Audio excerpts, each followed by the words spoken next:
दोस्तों आप लोगों का स्वागत है अपने YouTube चैनल पर। दोस्तों इस वीडियो में हम बात करने वाले हैं कंप्यूटर के चतुर्थ पीढ़ी के बारे में।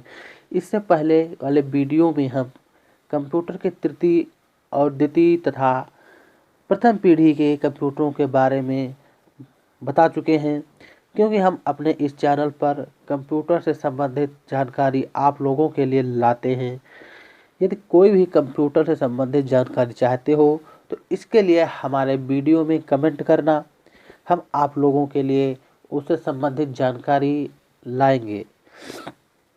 अब हम बात करते हैं कंप्यूटर के चतुर्थ पीढ़ी के बारे में।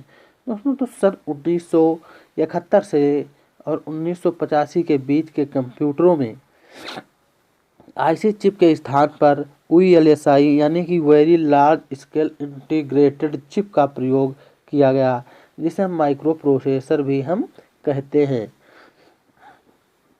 वीएलएसआई को हम माइक्रो प्रोसेसर भी कहते हैं। इस टेक्नोलॉजी में एक ही चिप पर 30,000 कंपोनेंट्स को इंटीग्रेटेड करना संभव हुआ। वीएलएसआई के आने से सेंट्रल प्रोसेसिंग यूनिट को एक ही चिप पर लाना संभव हो गया। इस पीढ़ी के कंप्यूटरों में ग्राफिकल यूजर इंटरफेस यानी कि जीयूआई का फुल फॉर्म होता है ग्राफिकल यूजर इंटरफेस।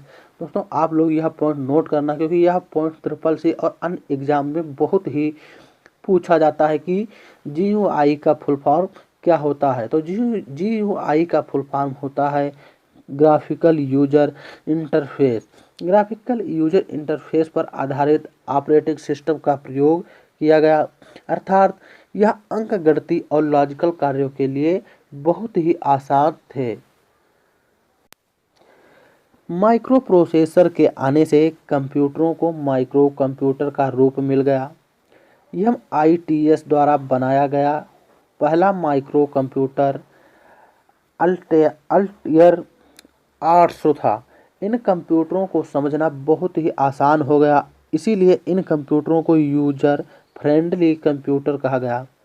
आज भी माइक्रो प्रोसेसर कंप्यूटर का प्रयोग किया जा रहा है। इन कंप्यूटरों को नेटवर्क के द्वारा एक दूसरे से भी जोड़ा जा सकता है। दोस्तों जो हमारे चतुर्थ पीढ़ी के कंप्यूटर हैं, इन कंप्यूटरों को हम नेटवर्क के द्वारा एक कंप्यूटर से दूसरे कंप्यूटर जोड़ सकते हैं। इन कंप्यूटर का आकार बहुत ही छोटा था, अर्थात आप इस कंप्यूटर को एक टेबल पर रख कर भी कार्य कर सकते हैं। दोस्तों पहले वाले कंप्यूटरों की तुलना में चतुर्थ पीढ़ी के कंप्यूटरों का आकार छोटा था।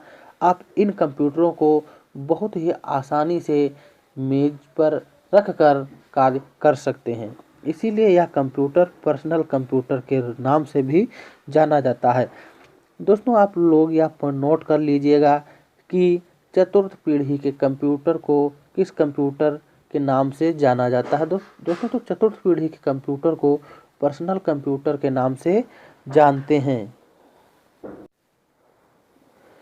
पहला पर्सनल कंप्यूटर आईबीएम कंपनी ने विकसित किया था। इस पीढ़ी में माउस का प्रयोग होने से कंप्यूटर की प्रसिद्धि को एक क्रांतिकारी रूप मिल गया। दोस्तों पर्सनल कंप्यूटर को आईबीएम कंपनी ने विकसित किया और इस कंप्यूटर में माउस का प्रयोग किया जाने लगा।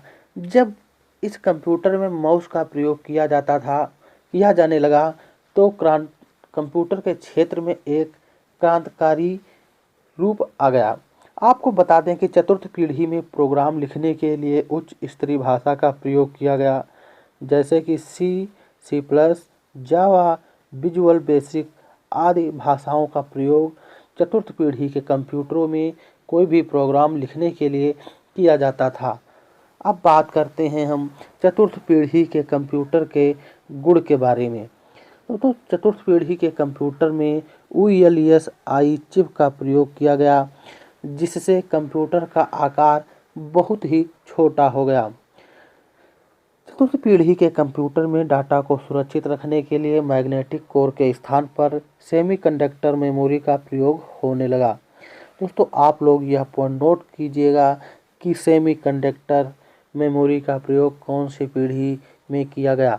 दोस्तों तो सेमीकंडक्टर मेमोरी का प्रयोग चतुर्थ पीढ़ी के कंप्यूटरों में किया गया। इस पीढ़ी में ऑपरेटिंग सिस्टम के साथ साथ कार्य करने के लिए कई एप्लीकेशन प्रोग्राम सॉफ्टवेयर तैयार हुए।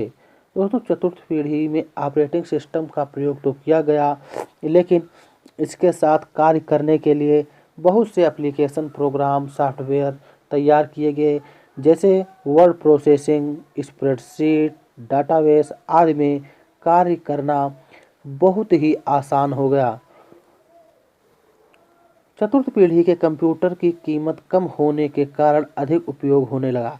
दोस्तों चतुर्थ पीढ़ी के कंप्यूटरों की कीमत भी कम थी, इसीलिए आम आदमी भी इन कंप्यूटरों को बहुत ही आसानी से खरीद सकता था। इन कंप्यूटरों को बहुत कम एयर कंडीशनर वातावरण की आवश्यकता होती थी। दोस्तों चतुर्थ पीढ़ी के कंप्यूटर जो हैं, इन कंप्यूटरों को बहुत कम एयर कंडीशनर वातावरण की आवश्यकता होती थी। दोस्तों अब हम बात करते हैं चतुर्थ पीढ़ी के कंप्यूटर के अभाव। माइक्रो प्रोसेसर चिप के खराब होने की संभावना अधिक होती थी। चतुर्थ पीढ़ी के कंप्यूटर में माइक्रो प्रोसेसर चिप के खराब होने की संभावना बहुत अधिक रहती थी, क्योंकि यह बहुत अधिक खराब हो जाती थी। नेटवर्क का विकास होने से संक्रमण संभावना होने लगी। चतुर्थ पीढ़ी के कंप्यूटर में जब नेटवर्क का विकास हुआ तो संक्रमण फैलने की संभावना बहुत अधिक होने लगी।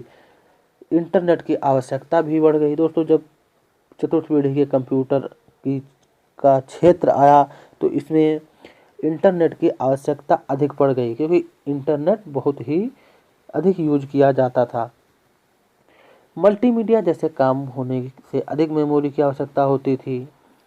जब हम कोई भी कार्य करते थे तो उसके लिए हमें रखने की भी आवश्यकता होती है, इसीलिए इस क्षेत्र में मतलब चतुर्थ पीढ़ी के कंप्यूटर में मल्टीमीडिया जैसे काम होने से हम अधिक मेमोरी का प्रयोग करते थे और आवश्यकता भी बढ़ने लगी।